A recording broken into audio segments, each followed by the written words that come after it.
Hey guys, good morning সবাইকে। কেমন আছো? আশা করি ভালো আছো। আমিও খুব ভালো আছি।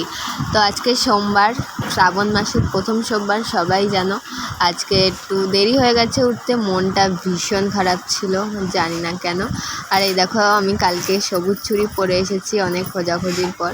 আর আজকে সকাল থেকে দেখো কেমন বৃষ্টি, মন খারাপটা আরও বেড়ে যাচ্ছে বৃষ্টির জন্যে। কত কত প্ল্যানিং ছিল আজকের জন্য, অনেক প্ল্যানিং করে রেখেছিলাম দির সাথে যে আমরা গঙ্গায় যাব, ওখান থেকে পুজো দিয়ে আসবো, বাট কিছুই আর ফুলফিল হলো না। জানি না, হট করে আমার এতটা আমি আপসেট ছিলাম কালকে রাত থেকে।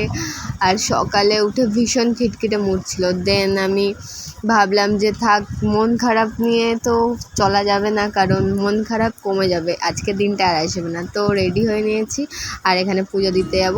বাড়ির মন্দিরেই আজকে পুজো দেবো। নেক্সট সোমবার থেকে যাব দির সাথে পুজো দিতে, গঙ্গায় যাব স্নান করতে। আর আমার এই উইকে তো এক্সামও চলছে, তো তাই জন্য অতটা আমি আর মাথা ব্যথা করলাম না, কারণ টেনশানের জন্য একটু মনটা খারাপ ছিল। তাই জন্য ভাবলাম যে এক্সামটা মিটে যাক, নেক্সট উইক থেকে একদম ভালো করে সব করব। আর তাই জন্য রেডি সেডি হয়ে মনকে বুঝিয়ে বাড়ির মন্দিরেই পুজো দিতে চলে এসেছি।